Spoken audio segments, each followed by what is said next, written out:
এই সমস্ত লোকগুলো আমাদেরকে মিসগাইড করে, আমাদেরকে বিভিন্নভাবে প্রশ্নবিদ্ধ করে, আমাদের কনসেপ্ট, আমাদের কথাগুলো নিশ্চিতকালের ব্যক্তির শোনা দরকার। এই জন্য প্রয়োজনের তাগিদে আমি এই কথাগুলো বলার চেষ্টা করছি। কথা বলেন ঠিক কিনা বলেন? আল্লাহ কি দুইজন না একজন? আল্লাহ কি দুইজন না একজন?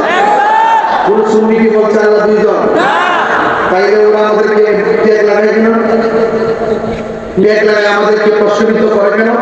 আমাদের অবস্থান তো ভালো, ধর্মের জায়গা থেকে আমরা এক নম্বরে আছি, আমরা সঠিক ইসলামের চর্চা করি, সঠিক ইসলামের ধারণ করি।